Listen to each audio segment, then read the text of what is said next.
Salut le internet. Aujourd'hui, on parle des douleurs qui peuvent apparaître quand tu t'essayes à insérer des trucs dedans toi, du genre sextoy, tampon, pénis, doigts, courgettes du frigo de tes darons. Have you been shopping? No, I mean there wasn't much, but there was a cucumber in the fridge. Dans un vagin. Car oui, se pénétrer ou être pénétré peut faire mal, et avoir mal, c'est pas normal. Ça peut nous arriver dès le début de notre vie sexuelle ou apparaître bien plus tard. Hymen, endométriose, vaginisme, on parle de tout ça aujourd'hui. La douleur lors du sexe, elle a un nom, ça s'appelle la dyspareunie. Et si c'est quelque chose que tu vis, je veux déjà te rassurer, non, tu n'es pas bizarre, tu n'es pas cassé et surtout tu n'es pas seul. On serait entre 7 et 10% à avoir mal pendant les rapports sexuels. Donc non, ce n'est pas dans ta tête, puisque c'est dans ta chatte.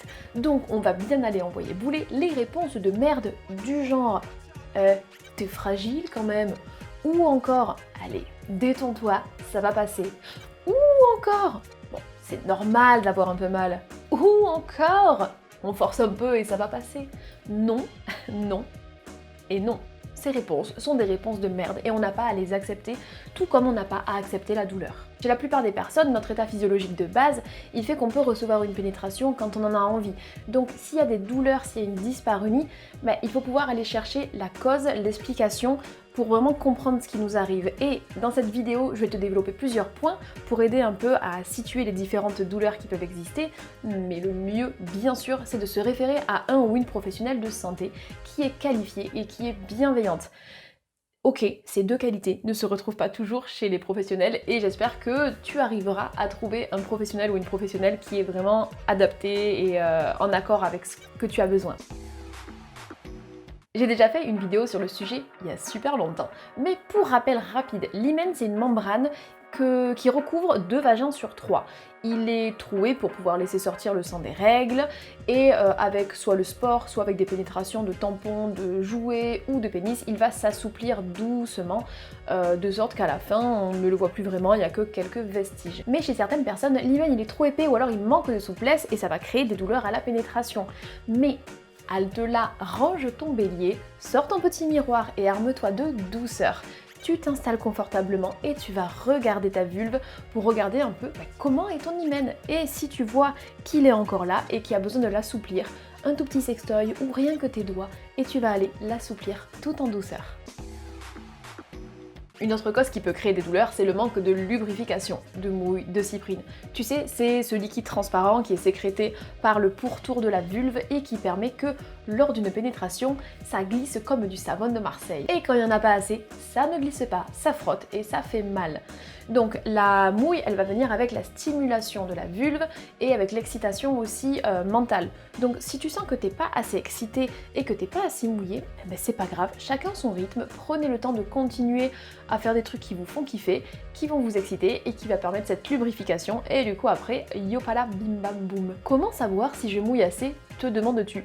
Eh bien c'est très facile, tu prends une main, tu descends ta main, tu la glisses dedans, tu ressors ta main, tu regardes ta main, oh c'est mouillé, c'est bon, oh c'est sec, ce n'est pas bon, il faut continuer à aller tripatouiller, à aller se faire des trucs qui font plaisir jusqu'à ce que il y ait une lubrification suffisante pour ne pas avoir mal. Bien sûr, si tu sens que t'es pas assez excité, tu n'hésites surtout pas à le dire à ton ou à ta partenaire en verbalisant que tu as besoin de continuer à prendre le temps avant une pénétration. Peut-être aussi que ton corps t'envoie un signal que ta tête n'entend pas. As-tu vraiment envie d'être pénétré là, tout de suite, maintenant? As-tu vraiment envie d'une pénétration avec cette personne? As-tu suffisamment confiance en cette personne pour faire ça? Si la réponse c'est un grand oui avec ton corps, avec tes tripes, yes, ok. Si tu sens que c'est un non, remonte ta culotte et propose une belote. Puis si jamais c'est non, c'est pas grave, ce sera peut-être pour une prochaine fois, ou peut-être même pas du tout, parce que la pénétration n'est pas obligatoire. Et si la personne en face le prend mal, te fait du chantage ou des remarques, n'hésite surtout pas à lui proposer d'aller se rouler dans du verre pilé. Mais si tu sens qu'au fond de toi, c'est un grand oui, eh bien tu dégaines ton tube de lubrifiant, tu t'entartines la biscotte et c'est parti. Ton hymen n'est plus qu'un vieux souvenir et c'est les chutes du Niagara dans ta culotte. Si tu as une sensation de coup de poignard ou de brûlure au niveau de la vulve, parce que si c'est au niveau de l'oreille, c'est une otite et je suis pas ORL, En même temps, je suis pas gynéco. Mais bref, ça s'appelle une vulvodynie, ça peut être le gland du clitoris, ça peut être les glandes autour de la vulve qui sont inflammées et ça fait douiller. Donc dans ces cas-là, n'hésite surtout pas à aller consulter. Tout ce qui est mycose, vaginose, herpès vaginal, sécheresse, cicatrices mal guéries, hémorroïdes et autres joyeusetés ont des conséquences physiques sur la zone touchée. Ça les rend plus sensibles, ça les rend plus fragiles et donc plus propices aux douleurs. Donc pareil, dans ces cas-là, n'hésite pas à les consulter. L'endométriose, c'est une maladie inflammatoire complexe dont le principal trouble est la douleur. Là, on parle de dyspareunie profonde. Ça veut dire que la douleur, elle est ressentie au niveau du bas-ventre lors des rapports sexuels avec pénétration ou suite au contact entre la verge et le fond du vagin. Selon l'INSERM, 10% des femmes sont atteintes d'endométriose et 70% souffrent de douleurs chroniques qui sont invalidantes, dont des douleurs lors des rapports. Malheureusement, je crois que tous les professionnels de santé ne sont pas hyper bien formés au diagnostic de l'endométriose, mais ils existent et surtout il y a des associations qui peuvent être là pour t'accompagner. Je te mettrai des liens en description. Parfois les douleurs elles sont aussi dues à notre anatomie, ça peut être des lèvres internes qui sont un peu grandes et qui vont créer du frottement et des étirements qui sont pas très agréables, ça peut être un périnée qui est trop tonique, ça peut être la position de notre utérus dans notre vagin qui fait que dans certaines positions ça peut taper et faire mal. Coucou la levrette. Bref, l'important c'est de bien connaître son corps, son fonctionnement et ses limites, et comme ça, tu sais comment t'adapter. Une contraception hormonale qui est mal supportée, un DIU qui est mal placé, ça peut générer des douleurs pendant le sexe. Du coup, quand tu commences une nouvelle contraception, n'hésite pas à vraiment faire attention à ce qui se passe en toi, aux changements qu'il peut y avoir, et puis après en discuter ouvertement avec ton ou ta sage-femme ou ton ou ta gynécologue pour voir s'il n'y a peut-être pas une solution ou un changement à apporter.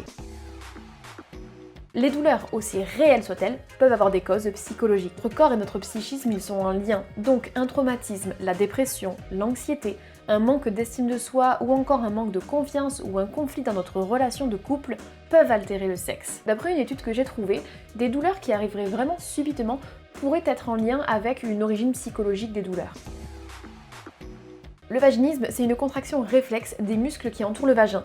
Et comme c'est un réflexe, tu ne le contrôles pas. Si les muscles du vagin sont trop contractés, le vagin est trop serré et du coup la pénétration est difficile. Le vaginisme, c'est un sujet important qui touche beaucoup de personnes, donc j'en ferai, je pense, une vidéo à part entière. Mais douleur à la pénétration, tu peux penser au vaginisme. Et le problème d'avoir mal, outre le fait que ça fait mal, c'est le putain de cercle vicieux des enfers. Par crainte de la douleur, on se contracte les muscles du vagin et ça passe encore moins. Ou on veut éviter cette peur et là, bim, à plus le désir. Ou on a encore moins de désir et à plus la lubrification et on a encore plus mal. Et évidemment, il n'y a pas que les conséquences physiques, il y a aussi les conséquences psychologiques. Parce que là, ça peut être la fête des émotions pour toi ou dans ton couple. Il peut y avoir de la colère envers soi, il peut y avoir de la honte du genre mais les autres ils arrivent et moi j'y arrive pas, de pas se sentir assez suffisant. Il peut y avoir de la culpabilité aussi envers sa partenaire. Ça peut créer de l'angoisse, de dire oh là là, le truc qui va me pénétrer approche, oh mon dieu. Puis c'est aussi de la tristesse, de se dire mais quand est-ce que je vais pouvoir retrouver la vie sexuelle dont j'ai envie. Et toutes ces émotions, elles peuvent amener à une baisse de l'estime de soi, alors que de base, mais rien n'est de ta faute. Une autre conséquence de la dyspareunie, c'est de ne plus faire de pénétration. En soi, c'est pas grave, parce que la pénétration, c'est pas une étape obligatoire du sexe. Mais si on en a envie et qu'on ne peut pas, c'est là que c'est dommage. Ainsi s'achève cet épisode placé sous le signe de la joie et du bonheur. Pas du tout. En tout cas, cette vidéo pour moi, tu vois, elle n'a pas but de te donner des solutions parce que je ne suis pas médecin. Par contre, ce que je te conseille, c'est vraiment, si tu vis des douleurs pendant les rapports, c'est déjà d'essayer de te comprendre depuis quand ça dure, quand est-ce que c'est arrivé, pourquoi est-ce que tu sais pourquoi c'est arrivé, où est-ce que tu as mal, et surtout de trouver une sage-femme, un sage-femme, un gynéco, une gynéco en qui tu as confiance et à qui tu vas pouvoir aller parler de tout ça, que ce soit les douleurs, que ce soit comment tu te sens psychologiquement, pour que cette personne elle t'accompagne et pour trouver d'où vient la douleur.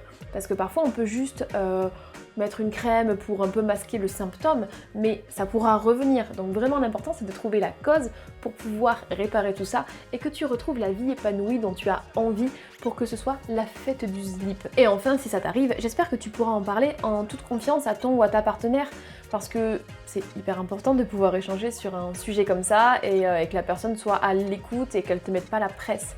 Parce que pour prendre son pied, pas besoin d'être souple, il suffit de communiquer. Allez, salut!